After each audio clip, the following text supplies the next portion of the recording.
Hail. So it's been a while, a few months at least. I kind of fell off comic book reading as well as watching videos. But I'm here with a fairly quick haul. I've been getting back into it over the past few weeks, and I intend to try to get back up with weekly hauls, although it doesn't seem like I'm going to be getting a huge amount of books. I don't know, probably like 1 to 3 each week. But anyway, mostly this is what I've been reading, picked up over the last few weeks.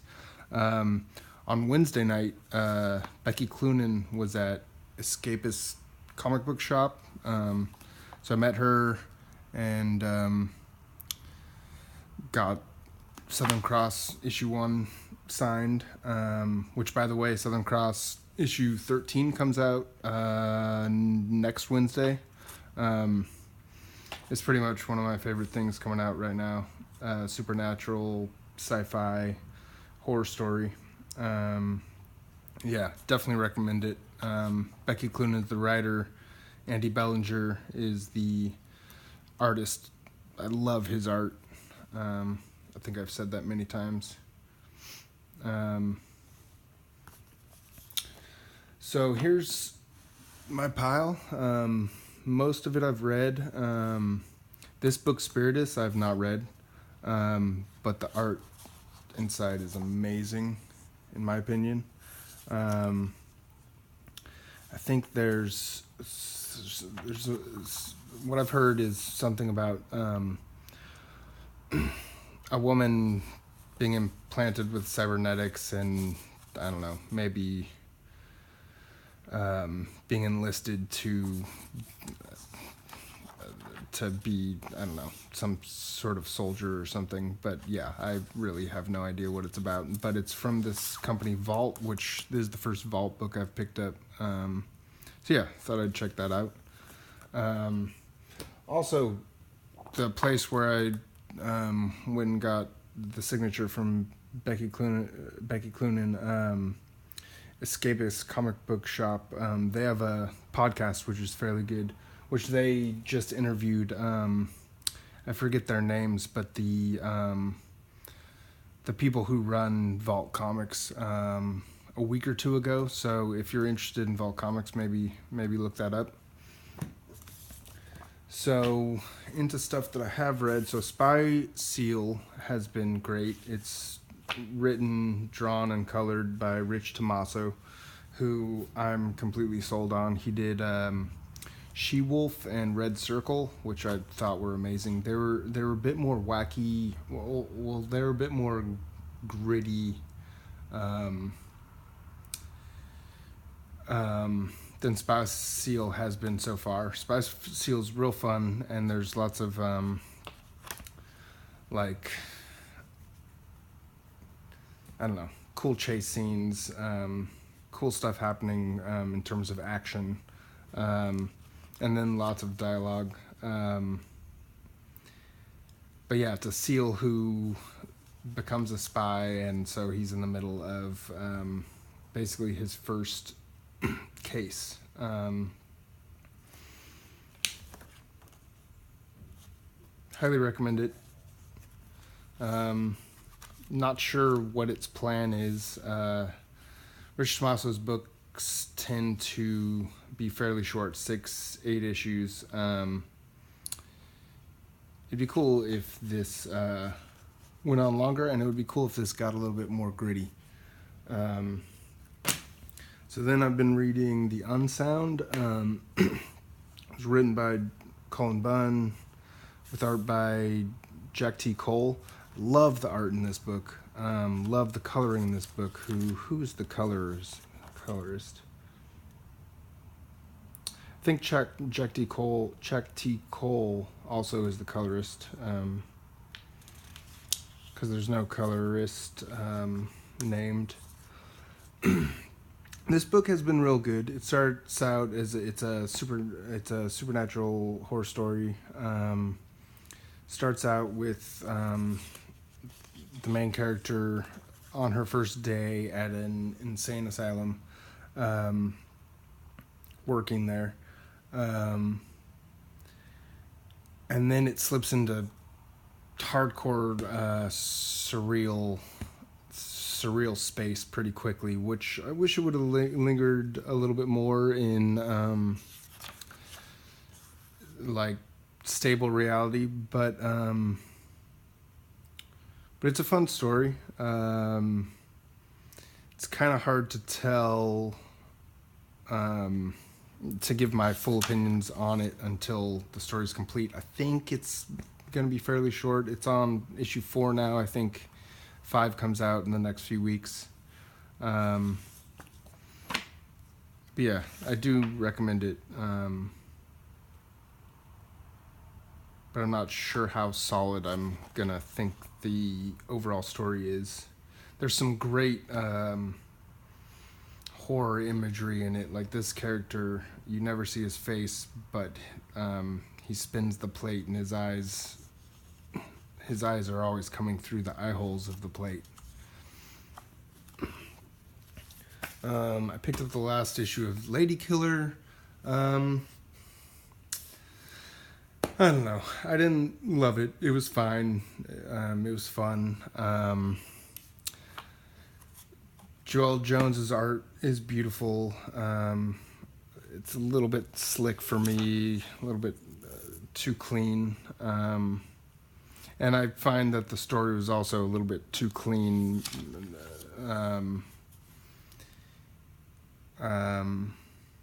And it, spoilers, it ends with the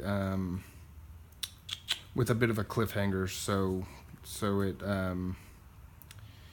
it teases that there's going to be more, which I've still not read the first volume. I may go back and do that. It's a very fun story, and it's very like sexily drawn and beautifully drawn. It's very slick story, slick art. But I didn't find anything too groundbreaking about it. Then Motor Crush. Last week I decided to pick this up because I wasn't finding things that I wanted to pick up, and I had waited a little bit to pick up the next issues. So the second story arc started maybe 2-3 months ago. I've read 6. I've not read 7. It's written by Brennan Fletcher with art by Babs Tarr. I liked 6. I liked 6 a lot. I remember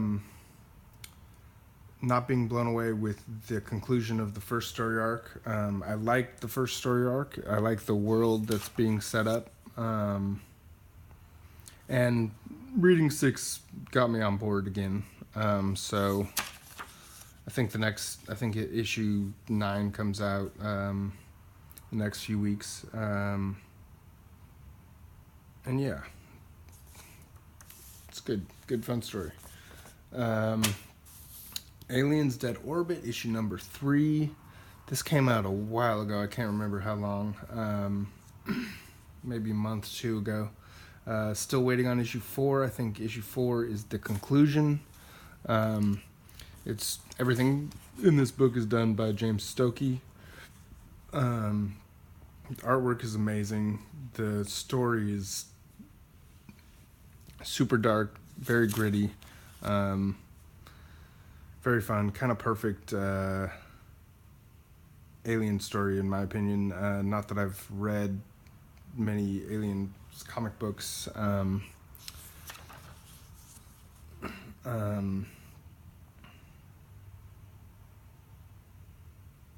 Mostly it's just a nice like trapped horror story. Yeah. Planetoid Praxis, which is completely done by Ken Gehring,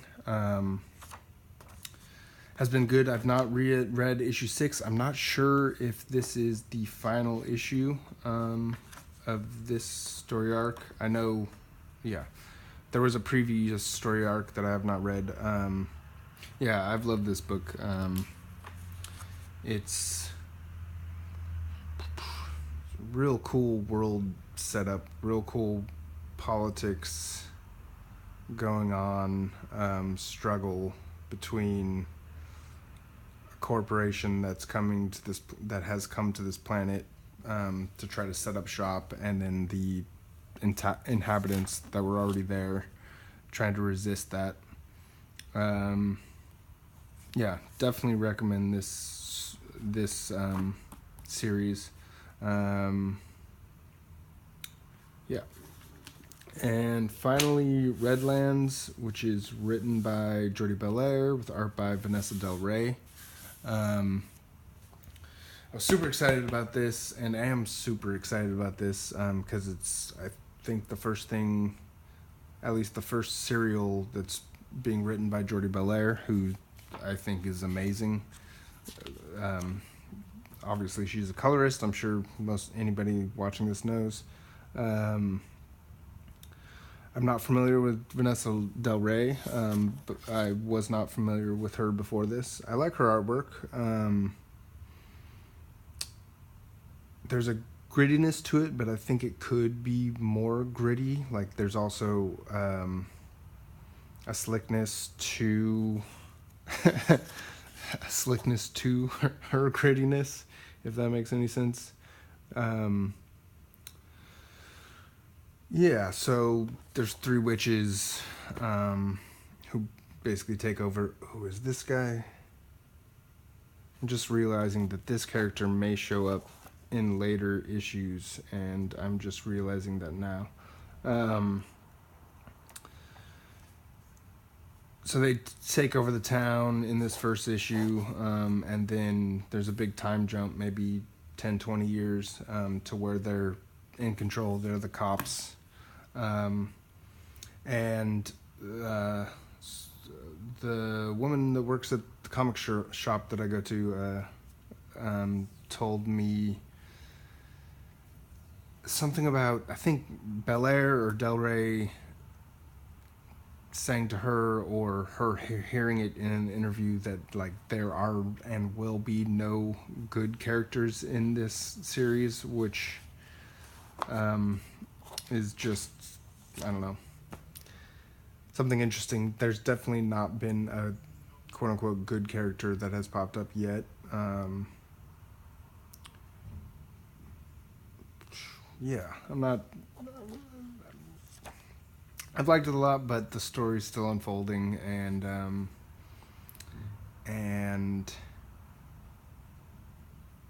yeah, I'm not sure where it's going, not sure how much it'll hold me, but it's been cool so far. I've been really kind of itching for